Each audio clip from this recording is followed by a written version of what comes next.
doctors couldn't figure out what was wrong with me. I would have like violent tremors out of nowhere.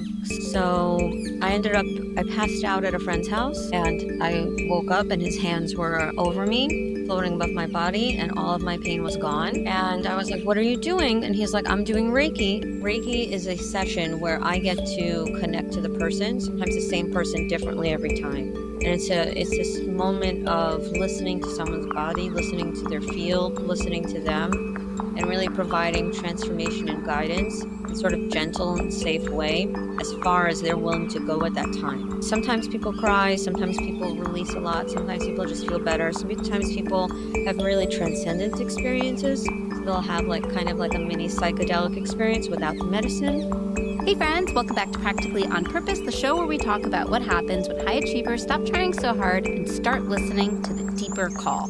Today's guest is someone who's been walking that path long before it was trendy. Jessica Brodkin has lived many lives in one. MIT-trained engineer, CIA WMD analyst, stand-up comic, intuitive energy healer, and Reiki teacher. I've known Jessica for years. We talk about what happens when your body breaks down under the weight of misalignment, how spiritual awakenings can look a lot like psychosis, and why healing isn't about escaping the pain but turning towards it. Jessica brings the woo and the wisdom, and it's all grounded in science, humor, and deep spiritual discernment. You're going to hear about her journey from government secrets to sacred rituals, her take on intuition versus fear, and even some wild stories about future baby spirits that might give you goosebumps. Whether you're curious about Reiki, navigating a spiritual transition, or just trying to trust your gut more, this one is for you. Dear Tao, Source and Divine, dear all my spiritual mothers and fathers, dear countless planets, stars, galaxies, universes, dear Mother Earth and all layers of heaven, dear Guan Yin and Christ consciousness, Jesus Christ, dear Shiva, Vishnu, Lakshmi, Saraswati, Kali, Durga, Hanuman, Ganesha, dear the ancestors of Ali, dear Ali's ancestors, dear Ali's ancestral lineages, dear Ali's spiritual lineages, in this and all lifetimes, dear the trees, the winds, the ocean, the druids, dear my ancestral lineages, dear Reiki masters, dear Sensei Takata and Sensei Usui, dear the Zohar, dear all the saints, all the Buddhas, all the angels and archangels, dear my Tao hands, I love you, honor you, and appreciate you. Please offer a Tao hands blessing as appropriate for Ali Canton, for myself, for this podcast, for our spaces, for this podcast episode and all of Ali's episodes. May they reach the people that they need to reach. May our messages be clear. May our conversations flow beautifully and provide what the world needs. I'm very grateful. Thank you. Tao hands blessing starts. Amen. Yay. Okay. I'm ready. All right. Well, Jessica, thank you so much for joining me today. This is such a special conversation for me, and, one that really comes full circle. You and I have known each other for 7, 8 years. I feel like I always say 7, 8. It's probably been more than that, but it's a nice number, at least, to say. And you have just been such a beautiful, loving, wise source of guidance and support in my life. So I'm excited to share space with you virtually and to help some other wonderful people that I care about get to know you a little bit. Thank you for having me. I'm so grateful to be in your life, and I feel mutually supported. And it's been a real honor to just see how you've grown over the years and to grow along with you and shift and change and evolve and sort of come back home to ourselves in terms of who we really are. And so that's been a really nice experience. Yes. Yeah. What is it? The Ram Dass quote of like, we're all just walking each other home. Yeah. So you have lived what some would call multiple lives. I think that both you and I believe in reincarnation. So we're like, yeah, of course you've lived multiple lives. But in this incarnation, in this embodiment, you've spent time in a few really what seem to be disparate identities. So CIA analyst, comic, energy worker. Can you take us back to the beginning of that journey? Yeah. I mean, I think that the journey comes from so early. And I don't think I think it took me a really long time to integrate and to figure out who I was and what my mission was and my place in the world. And even as a kid, I believe that my desire was to impact humanity on a positive and larger scale. And I come from kind of a math, science, engineering family. I ended up in an engineering school where I got recruited by the CIA. And I was an engineering student, but then I quit. And I worked in a couple of labs. So I worked in a genetics lab, I worked in a physics, material science lab. And then I don't think I really felt funny until I left the nest, and which I think is normal. MIT, where I went to undergrad, was a really, really stressful place. There were a lot of mental health challenges all over. We had the second highest suicide rate in the country at the time. I myself was struggling with mental health. I think struggling with mental health a lot until I became a healer. And even then I still had some issues, but they were really, really bad until I became a Reiki healer. I think that's when things kind of evened out for me. So tell me a little bit about how you ended up at the CIA and what you were doing there. Yeah, a lot of people have that question. How did I end up there? So I made a one-woman show about how I ended up there and what I did there, as much as I can talk about publicly. But I think when I was 19 years old, 9/11 had not yet happened, and I really, I really wanted to work in either the State Department, the FBI, the CIA. I was looking to do civil service and ideally do it an international way. I mean, FBI is not really, it's not international, it's domestic, but I was interested in the FBI in terms of dealing with human trafficking, which I'm glad I didn't. I don't think I have the stomach to work in the field of human trafficking, but I had the stomach to, at the time, when I was I guess a teenager, early 20s, before I graduated, I was really interested in biological weapons and what WMD. And so I was just really kind of ahead of my time in terms of being interested in bioweapons. But I was interested, I was curious, and I thought that it was like a real international threat. I thought that weapons of mass destruction were an international threat. And then when 9/11 happened, I thought about doing counterterrorism, but counterterrorism was also too dark for me to stomach. And also I didn't want blood on my hands. So I was, I thought about it and I was like, how do we know who we're targeting, if we're targeting the right person? And then in counterterrorism, you're really engaged in a war, like a full on war. And it could be a war behind a desk, which would be in my case, or, there are people on the ground. I could have been on the ground and I had that opportunity, but I did not. I didn't have it in me to do it. And a lot of my friends and colleagues did. And but I mostly worked in the WMD space, which was wild because it was at the time when we were in Iraq. So it was historically a wild time to be at the CIA. And it was the first time they kind of opened up the floodgates. They hadn't hired people since the 80s. And then after 9/11, they started hiring a lot. And so I was like 22 years old at the CIA. And just really, in a pivotal moment in In our a pivotal moment, country's history and in a pivotal moment for the agency. pivotal moment in history, pivotal moment for the agency. I don't think I knew who I was. I mean, it makes sense. You're like a kid. I was a kid. I didn't know that I'm someone who can't really function in a bureaucracy, someone who's like deeply creative and intuitive. I did a lot of dance when I was in my 20s, but I didn't become a comic till like a little later, around 28. So it was the other thing that happened while I was at the CIA is that I had a lot of physical and mental breakdowns. And that's actually how I came across Reiki. Yeah. So tell me about that. What was happening in your health at that time? Physical health, mental health. I was 26. Okay, so I didn't know what was really wrong with me in my youth. I knew that at MIT I would break down and I would start like tremoring, and I had a lot of anxiety and depression at the time. But at the agency, a few years in, I all of a sudden got migraines that were debilitating where I would pass out. Basically, I was on medical leave. The doctors couldn't figure out what was wrong with me. I would have like violent tremors out of nowhere. So I remained conscious the whole time, but it appeared to be seizures with very severe tremors. So it appeared to be conscious seizures with tremors and passing out from migraines with really the medicine at the time wasn't working, or it would work briefly and then stop working. I would get rebound headaches. So I passed out at a friend's house and I woke up and his hands were over me. floating above my body and all of my pain was gone. And I was like, what are you doing? And he's like, I'm doing Reiki. And I was in New York at the time. I was living in DC, obviously close to the agency. And so I moved back. I went back to DC and I started seeing a healer pretty often, like 2 or 3 times a week. And I was just shaking off the table the whole time And for years. was this when your friend was, well, when you passed out and then you saw that your friend was performing Reiki Yeah. on you? Had you heard of Reiki I had before? I had not heard of Reiki before. And just for context, this is about 15 years ago, more than 15 years ago, 17 years ago. Wow.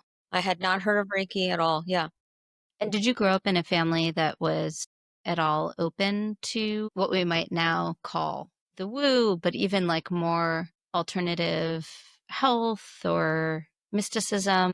Yeah, I mean, I come from in a lot of ways. My mom's family their lineage is mystical. So their lineage is they're Kabbalists for many, many years in the mountains of the North Caucasus of Persian descent, as you know. And they've been living there for a really long time and they've been Kabbalists for generations. So my dad's side is a little more traditional. My dad himself is quite mystical, but I wouldn't say that his family is. But he's a really sensitive guy who specifically really loves Chinese medicine, Tai Chi, Qigong. I'm trying to get him back into Qigong and Tai Chi. I think it's really good for him. I think it's really good for seniors and senior men. I think it's really good for them. So my dad, and I think a lot of Russians really love Chinese medicine. I know. They love Chinese medicine. They love alternative medicine. I mean, half of Russia's in Asia, and culturally, they're more open to alternative medicine than Westerners are. Yeah, I mean, it's like,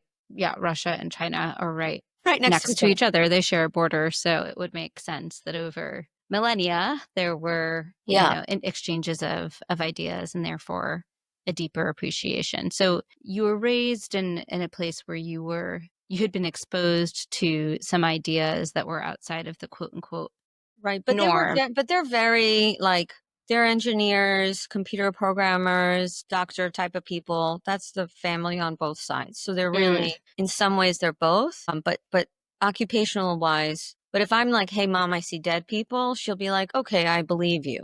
So that's better that's than big. That's a big deal because a lot of little kids, which had a lot of clients who parents bring their young children who see dead people and don't know how to manage or have sensitivities that they don't know how to. That's something that I've done, that I've helped kids with, and that's been, of course, really rewarding. And it's great that their parents bring them here. Yeah. So let's jump back to, so you're at CIA still. You had this Reiki healing experience. You're starting to get more and more Reiki healing sessions. At what point did you start thinking that this was something that you wanted to develop a more serious relationship with? So I had, I guess in my youth, two really huge breakdowns. One was at 26 and one was at 30. And the one that at 30, I was already a comedian. So after 2 years of Reiki, I left a relationship that wasn't working for me. I finished a master's degree that I never used, but whatever. At least I completed it. And I became a comic, and that kind of took over my life. And 2 years later, I had another mental breakdown and I started twitching again. And during that time, I was on partial medical leave. I was extremely depressed. I was initially diagnosed bipolar, which turns out, and I was put on a bunch of meds, which turned out to be an um what's it called? Like a It's a misdiagnosis. misdiagnosis. Yeah. So the truth is I have or had complex PTSD, which presents as all sorts of things. And during that mental breakdown, I started seeing spirits. I was meditating every day. I was doing yoga all the time. I was eating really well. I was in therapy. I was heavily medicated still. And while I was heavily medicated, my psychiatrist died randomly, not while with Whoa. me, but just in general. He passed away. It was replaced with someone else. Mm-hmm. And this other psychiatrist correctly diagnosed me, took me off all of my meds. It was a really exciting and different experience. And so I was already sort of around that time when everything broke down, seeing a lot of spirits, seeing a lot of ancestors here. I really thought I was schizophrenic. I was scared. I went to the doctor. I was diagnosed to be not schizophrenic, which is great. Yeah. That's so reassuring, right? It is reassuring. I was legitimately concerned. Did I have some spiritual psychosis later in life? I believe I did. But I think that's also part of the journey of somebody who is really sensitive, learning that discernment about what's going on. And being a medium is a weird gig. Yeah, it's like your whole thing is that you are sensitive to energies that perhaps are not your own, right? So then it makes sense that that could, by conventional medicine, be considered like, oh yeah, you're schizophrenic. It's like, oh, you're seeing dead people, or you're hearing voices in your head, or Yeah. whatever. And, that's not to say that there isn't legitimate schizophrenia, right? Sure, That of is course. out there. But I have become curious about, it's like, are folks who suffer from schizophrenia also like some of the most extraordinarily sensitive people out there? Are they not shamans, right? Yeah, in a different culture, perhaps Are maybe they they would not be. shamans who have been not been protected or trained or taken care of in like a Mm, different sort of paradigm? yeah, yeah. So, and then let's just jump to the comedy. When did you start? When did comedy sort of like enter the chat, into the conversation? I think comedy entered the chat. Comedy and theater entered the chat when I was a really little kid. So I think like 5, 8, 9. I was writing comedy sketches at 9. I was writing plays at 9 and 10. So I was doing theater really little. So I think from 5 to like 11 or 12 is when I So started. performance was always a part of it for Performance you. was always a part of my life, and it was a part of the culture also, in terms of, I think, Russian Jewish culture of the arts and learning instruments. And I wasn't like a ballet person, but that's very antithetical to my nature. But like playing music, performing music was a big part of my life. So I was performing music and dance since I was like 5, and then performing comedy in comedy theater one way or another since I was around that age to a little older. Then puberty came and like destroyed me mentally.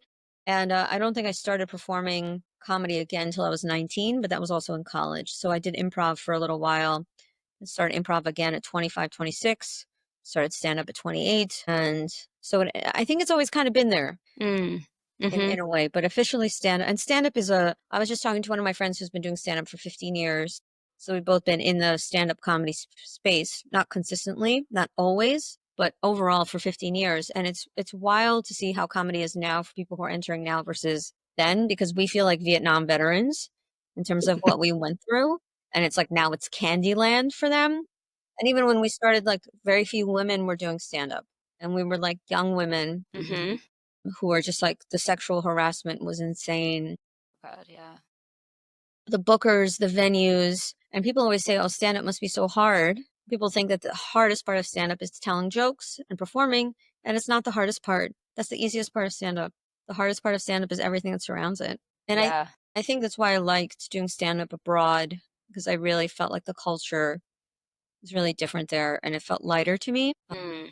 I did a lot of comedy in the UK, but not that much outside of that. But the time will come when I'll do that, and I have friends who do that, and that's when and to answer your question, you're like, when did you really become a healer? Yeah. That started around 33. So 33, a couple of years after that mental breakdown, Mhm. my sister was diagnosed with ulcerative colitis, Mm. and she was in a lot of pain. I went to my healer who I had been going to for a long time, and I asked him to do distance work on her. We were all living in different cities. It didn't really work. No disrespect to him. He's brilliant and he's been a great guide for many, many years. And then the spirits that I was seeing told me that I could do it, and they showed me how to heal people. Wow. And so my first couple of years of healing, I barely had any training. I had like one attunement with no instruction, with no symbols. So it was like Reiki 1, but essentially just the attunement from It was it. just attunement. My healer took me into the woods, yelled at me about my ego, and then we ate some fruit, and then he gave me an attunement. And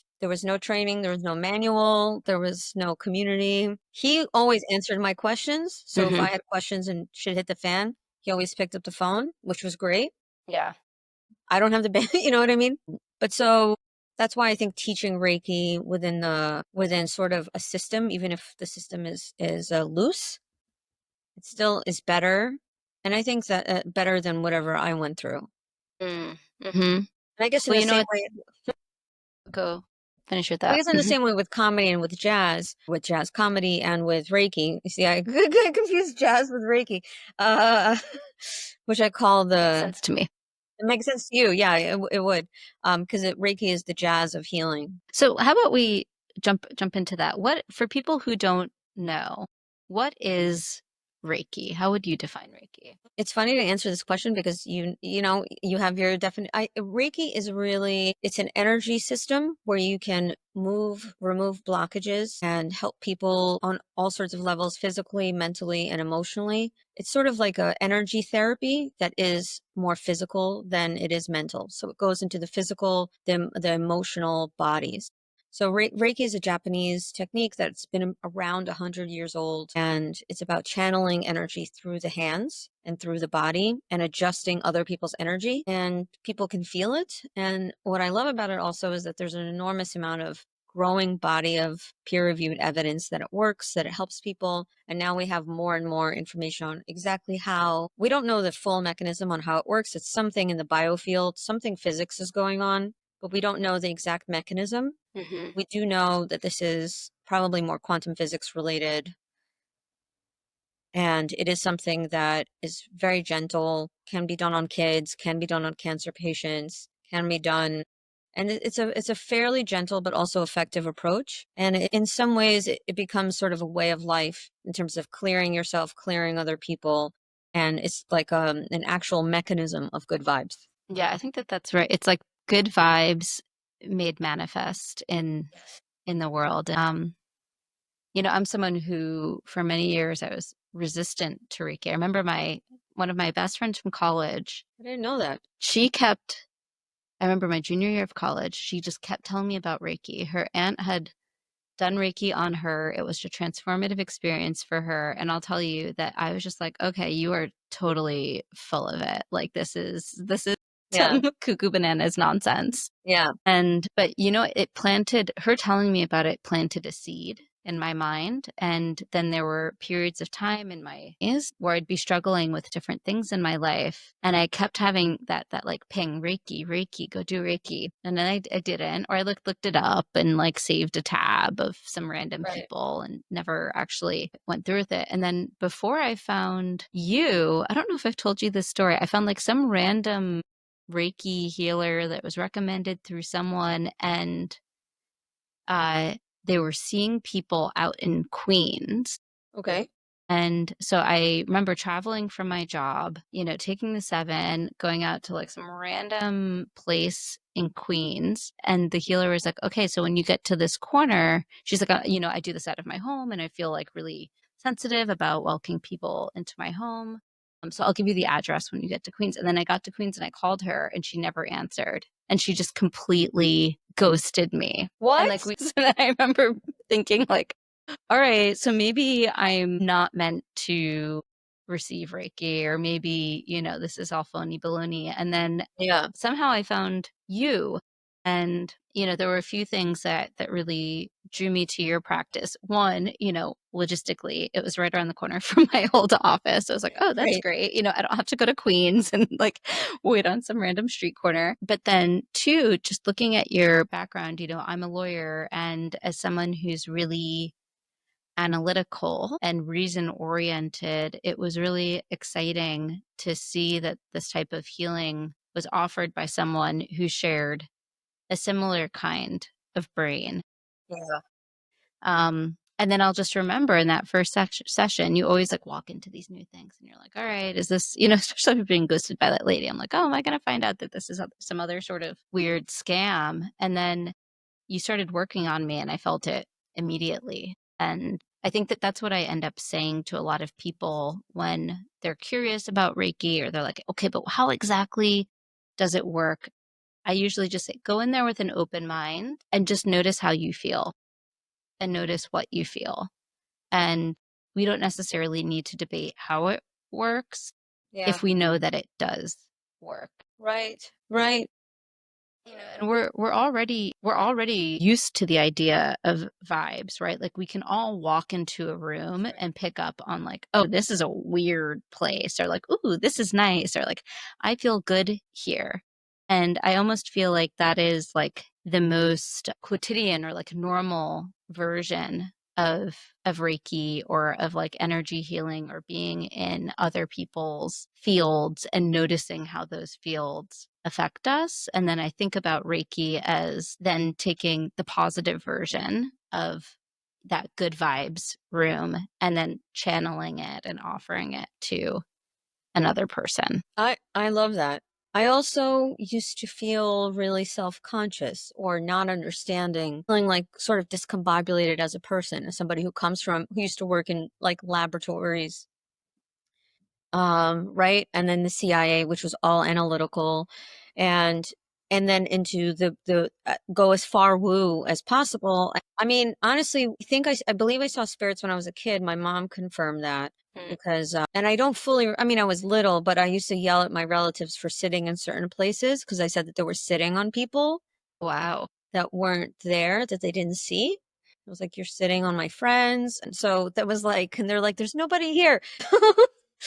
And you're like, that's offensive. That's offensive. And they're like, okay, this otherwise normal kid is saying that.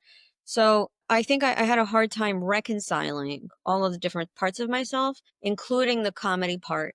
I had a really hard time integrating. And yeah, but now I understand that. And I didn't understand, like, why did I end up in such a institution like MIT Mhm. and then become a healer? Why was that my path? It's so weird. I feel like a fraud. I feel like a weirdo. I went to an MIT event yesterday for Tech Week. I'm like, why am I here? But then I'm like, oh no, no, I was supposed to be here. This is exactly right. Like, I'm giving my science brain is still there. And a lot of my clients and students, they have that brain also, not just science brain, logic brain, right? Yeah. So they have that sort of academic, and it brings a lot of credibility to a practice and to a world that is sort of outside the norm. I mean, the woo and logic was never supposed to be separated. And I really do believe that magic are things that we just haven't figured out how to measure yet. Mm. We used to believe in like thunder gods, Hmm. and now we know what thunder is, so I, I w- I just, would even say to an extent, right? I'm like, we have a material explanation we do. for thunder, and like maybe the thunder gods are there, are still I there was thinking, I too. was like, maybe the thunder gods are also still there too. Maybe it's both. I don't know. I love the idea of gods, and I'm fascinated by them Yeah. and different religions and how we all relate and don't relate and view the world differently. So let's go back to the Reiki. I'd love to hear, what are your energy sessions like? Like, what is a healing session like for you, with you? I think that they've evolved a lot over time, and you've been with me for a long time, so I think you've seen that.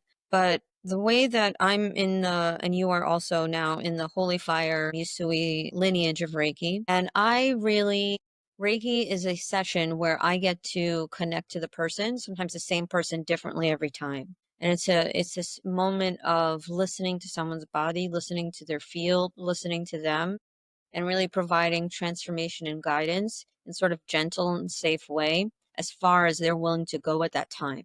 Because different people have different capacities for change. And honestly, sometimes slow change is the best change. I'm at the point where I like fast change, but I've been on this journey for a long time. But Reiki, so that's sort of, so somebody lays on a massage table facing up. I play music. I incorporate sound a lot. In my Manhattan office, I use a lot of sound bowls, gong, chimes, rattles, sometimes drumming. Someone's on the massage table facing up in their street clothes. And I just start by placing symbols into their head and into their heart. And then I just move throughout the body and I listen to the body. And I think of Reiki as a partner dance. Not everyone has experienced partner dance, but a lot of people have. Is that when you're dancing with somebody, you're responding to whatever they're putting out and then moving accordingly. And so I'm responding to whatever that the person's body or energy needs at that moment. And I'm using whatever from all of the toolkit that I have, which is Reiki, and then incorporates some other modalities as well. I maybe touch more than other people do. I do some cranial work. I also really like the Chinese medicine meridians. So I like acupressure. I studied the meridians. That was really, really fun. As you know, I super love Chinese medicine. And I'm not a Chinese medicine practitioner, but it's very easy to work with the meridian system, work with the chakra system, which is like really well known in the West. But the chakra system's not officially part of Reiki, as you know. Yeah. So then I basically work with their body. They adjust, they feel different. I try to, sometimes people cry, sometimes people release a lot, sometimes people just feel better. Sometimes people have really transcendent experiences. So they'll have like kind of like a mini psychedelic experience without the medicine. That happens a lot, and I have some regulars who come in for that experience. Hmm. So they'll come once a month to basically have a sober psychedelic session with me. Wow. Yeah, they're like, oh yeah, I don't need to go call my dealer and get I some don't need to come. shrooms. I'm just Yeah. gonna call Jessica. Yeah, and then they just come in for that. Well, they can't have it for some reason Mm-hmm. Mm-hmm. with their medication or the SSRIs or whatever interference they have. Yeah, you helped me with cord cutting a few times Yeah. to people that I had unhelpful patterns Great. with. And then I feel like you've also provided insight at times into some of the energies that were around me, like hanging out, whether it was ancestors or even current or potential descendants. I don't know if you remember this. In one of our I do. first sessions, you predicted that I'd have a son, and I wasn't even like necessarily thinking about having kids. I think I was on like, oh, I'm gonna have like 0 to 1 kids. Yeah. And you're like, you're gonna have a. You're like, I'm sorry, I have to tell you this, and you probably don't do this anymore. But you're like, you're gonna have a son. He's gonna be really good with words, and he's gonna be kind of a weirdo. And I wrote it down. I actually like have it in an Apple Notes because I looked back at it, and that's totally my son. I felt wild man energy with him, like wild, like this kind of vibe, like this wild man, like little wild guy. Yeah. And if anyone knows me in real life and knows my son, that is exactly who he is. And then you also, we talked a lot about whether I wanted to have my second. And, I knew that it was going to be a girl, which is like the weirdest thing to say, since it obviously is like from a biological perspective, it's a twin cost. From an energetic perspective, I had been feeling this little girl energy around me for probably a year before I decided to try for my daughter. And I remember talking to you about that and getting the chance to get a little bit of a sense of what that energy was like. Because I'd never, as much as I'm, on this path and into some of the mystical things, I hadn't really felt an energy in a way that felt like as much the potential for incarnation before. I think that when I've felt people's babies incarnate or attached to the mom before they incarnate, I think that's probably one of the coolest parts of the work. I felt it more with like my colleagues than with my clients. I felt it with a few of my clients, but you can generally, actually, it's probably one of my most famous cases. And she's a writer who's written about this case in particular. She's a famous writer, but she came to me she was a very early client. I was like a brand new healer. I didn't know what I was doing. I was like a full on witch at the time. It was just really, it was a really wild experience before I had sort of the container of Reiki. But she came to me after 5 miscarriages. She had just like a mountain of grief, and she already had a child, and she was trying to have a child with her, I guess, I don't know, current husband. And I saw a little star circling her body, it told me it was soul two, and she had gone to a medium a few months prior who called it the same thing. So I called it soul two, and I felt I felt this like a little star orbiting her.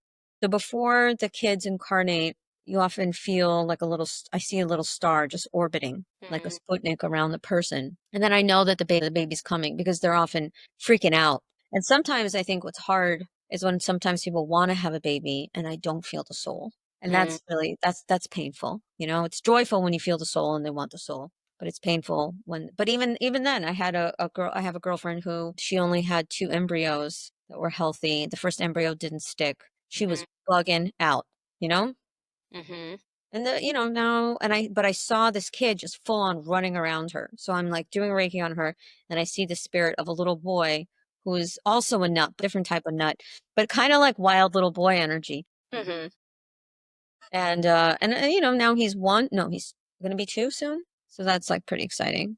That's super exciting. What role do guides or non-physical energies play in helping you conduct your healing session? So you talked a little bit about seeing future babies, but what other energies might be in the room? Oh my God, that's so amazing. That's such a great question. I would say that every healer has their own set of guides. So even if healers will have the same modality, like my colleague and friend Giselle Ravello, we're both Reiki masters in the same lineage, but the people who've gone to us both, we have completely different energy and completely different styles. Just like could not be more yin and yang. I'm super fire and she's super water. And she's very grounded water and I'm fire and air. So we're like just polar opposites in terms of our energy and the way that we work. But they're my guides. So they're guides that, and then there's guides that belong to the person. And there's ancestors that belong to the person.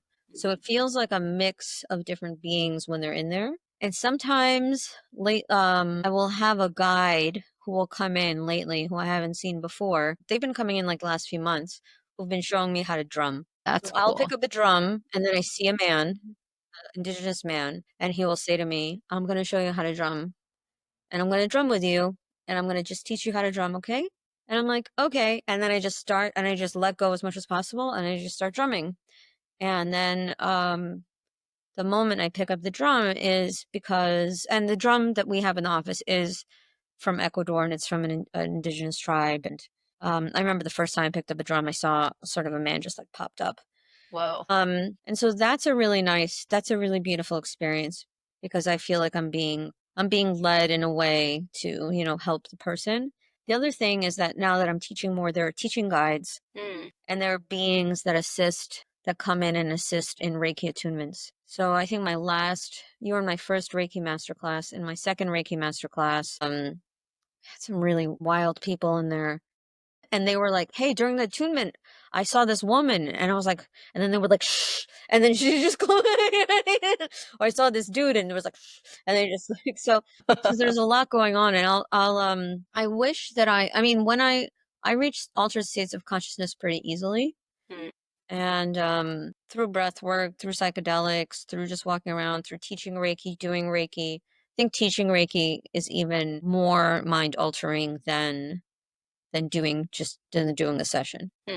Why I is that? really Why do you say that? during the attunement process feels like I'm on a psychedelic journey. Different levels, but it is like a psychedelic journey. And then afterwards, sometimes people are thrown out of my life, Whoa. which is it's a thing.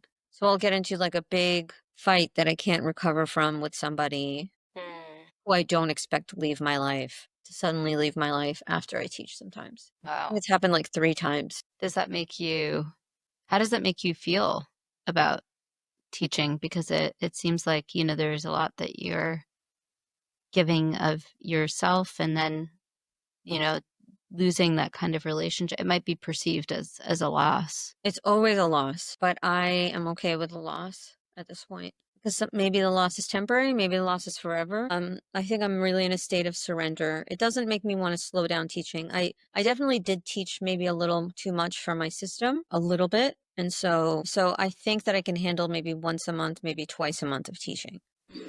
Mm-hmm. Because every time you give so just to explain to the audience, when we teach Reiki, we give attunements. If you're a Reiki master, you are authorized to give attunements and create other Reiki healers. The attunement process is like a group meditation that feels like a mild psychedelic journey. It can feel like that. Sometimes it's just a nap. So everything from nap to psychedelic journey. And you don't know what's going to happen, and every attunement is different. And basically what happens is there's a ritual that we go through and something happens to the person where they are now authorized and able to channel Reiki, channel it at different levels. And the thing is that the process of going to different levels of ability to channel can be also disruptive for the person's life. So it can bring up different issues. Like I had somebody who struggles with addiction and the addiction cravings got stronger. So I would They're like, recommend I to came here to somebody, be healed.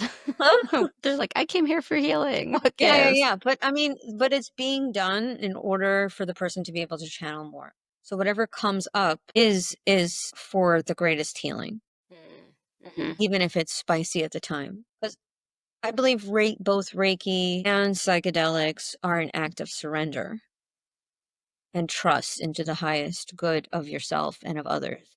Mm. And Reiki's really gentle, which I love it about it. Gentle and very universal, relatively gentle, unless someone's never faced their trauma, and then it can bring up some darkness, which is also something that they have to do. Hmm. Yeah, I think your message about surrender and surrender is that sort of not doing, or that allowing or going with or being with, paradoxically, is like one of the hardest things for us to learn how to do. Sure. I mean, surrender is about letting go of control. And people think that if they hold on more, then they're going to achieve their results instead of just like loosening and Mm. pain. So it's kind of like the Wu Wei. I think surrender is related to Wu Wei, doing, not doing, right?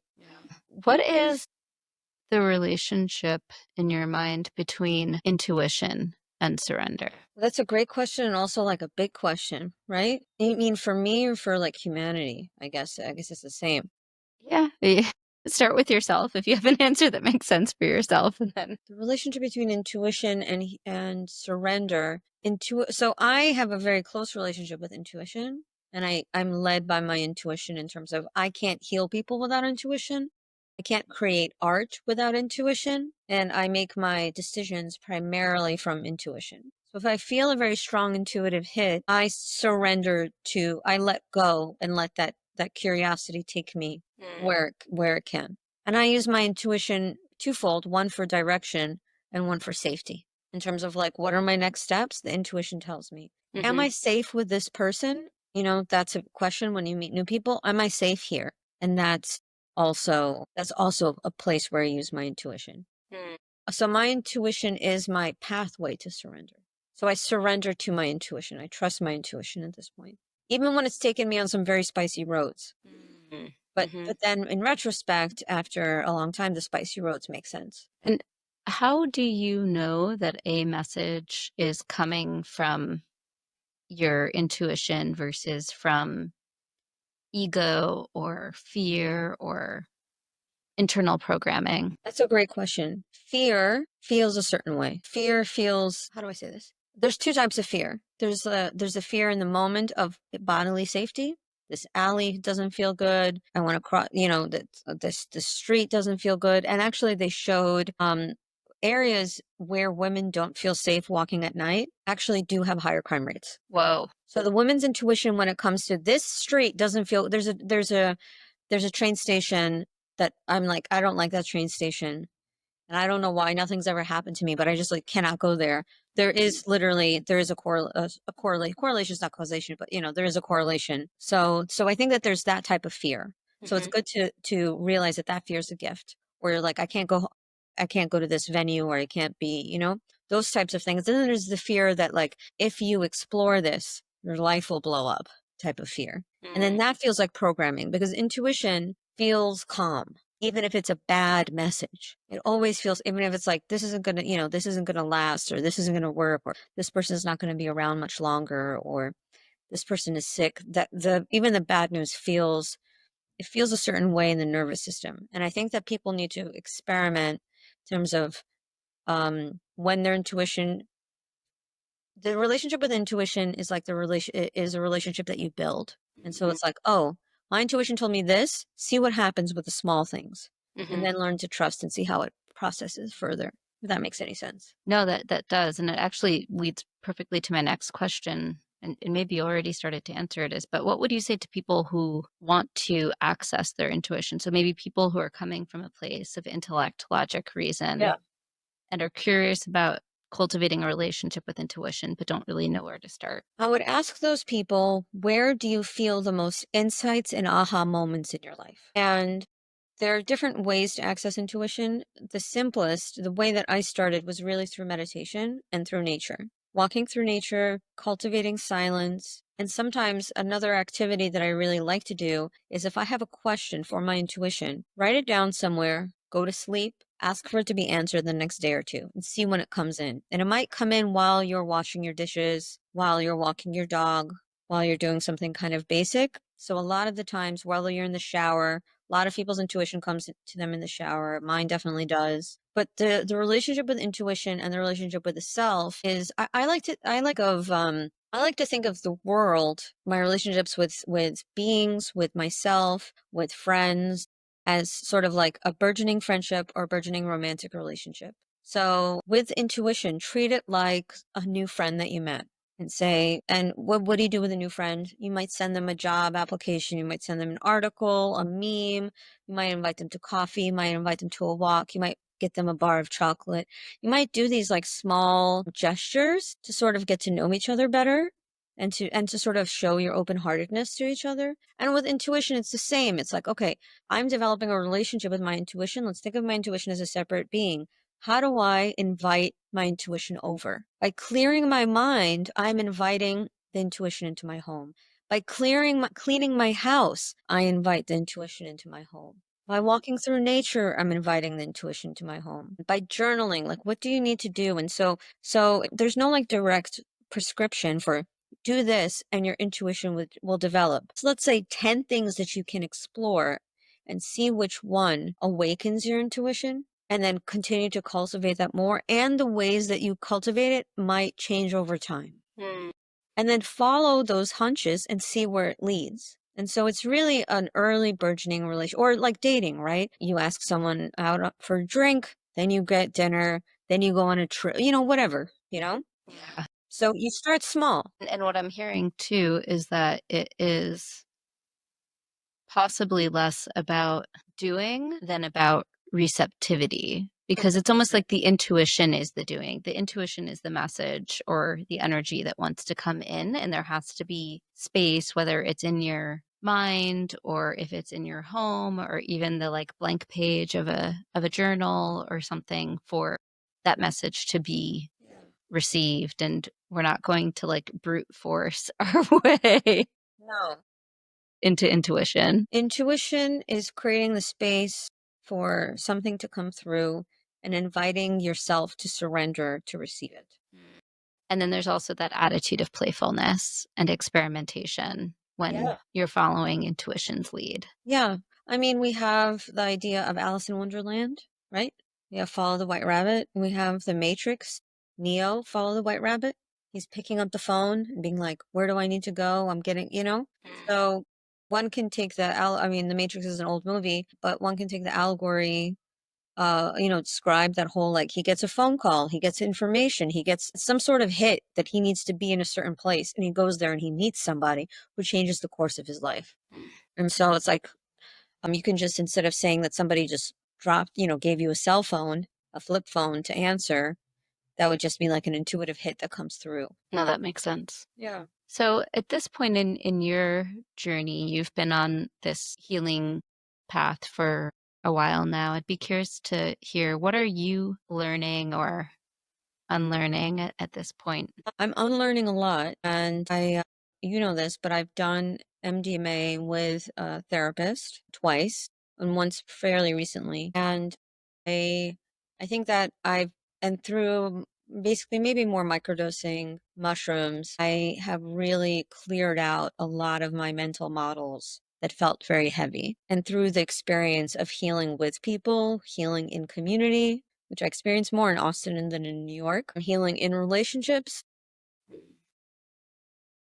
I think that it's important to address the pain in our own families. Sometimes a lot of healers, they come from difficult families or families with, I mean, I don't know families without issues. I don't think they I don't exist. think it exists yet. I don't think it exists. I think the nature of families is issues. So I think that, you know, I've poured so much wisdom and healing into people who are not even my clients, who are like my friends or my colleagues, which was great. But then I'm like, okay, maybe I should pour this into my own biological family instead of the world. And then by healing my family, I heal the world. I Yeah. think if you heal one, this is a Kabbalistic principle that if you kill one person, you kill the world.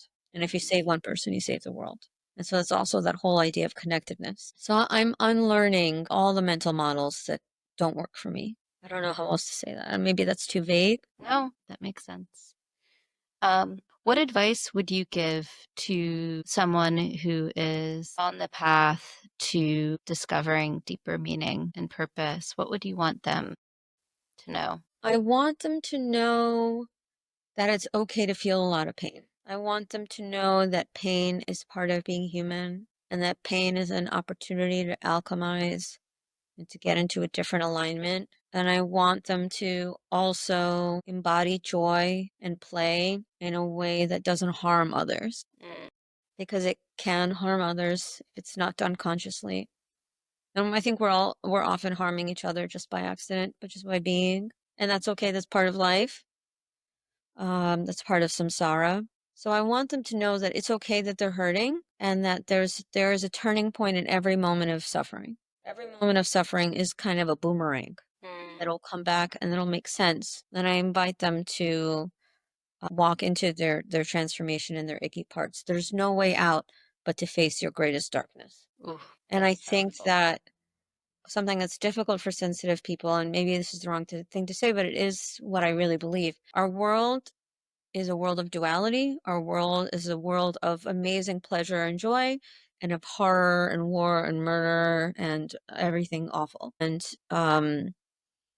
I don't like that, but that's the world and in the structure in which we live, and that I accept that we live in a world of both joy and of both monstrosity. And I accept the I don't want it to exist, but I understand that the monstrosity of humanity exists. Mm-hmm. I don't know if No, I think that that's real because even a path to healing needs to also like recognize what's the ground that we're living on. And I think that we can all hold the aspiration for greater love and peace in the world while recognizing that that is not always and not often the current state of affairs. Yeah. Yeah. It's not. It's not the current state of the affairs. And I think that I want people to, I mean, there's so many like different ways. I want people to have sort of a flexible mind. And people don't really want to have flexible minds in the age of AI, in the age of Instagram, in the age of algorithms that really feed people their own beliefs. They just reinforce their own beliefs. But I really believe in questioning all of your beliefs and all of your assumptions and really learning critical thinking. And I think it's important for spiritual people and spiritual healers, people on the path, to really question, to really learn critical thinking. We don't really value that as a society anymore. People value believing something and taking a stand and thinking that that's going to save. But that's what everyone's doing, and no one's getting saved. Mm. The needle isn't being moved into a healthier direction for humanity. We're kind of falling. We're in this season of, I think, falling deeper down the hole. Maybe that's Yeah. very fake, but that's something I wish for people. I wish for people to have critical thinking. And Yeah.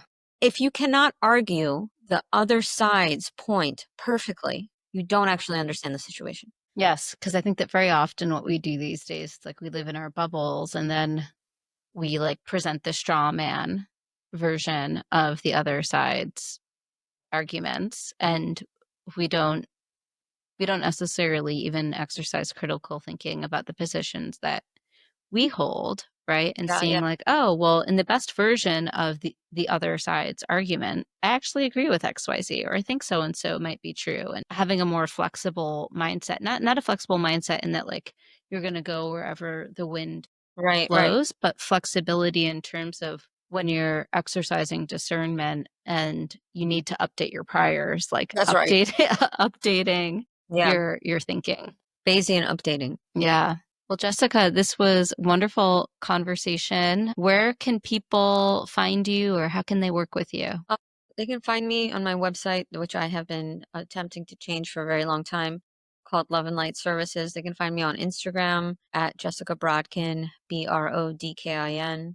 I have things there. People can message me. And yeah, and I'm working with the office to figure out my new Reiki training dates for the rest of the year. But generally, my offerings are sessions, training, and then some shows. And any shows coming up?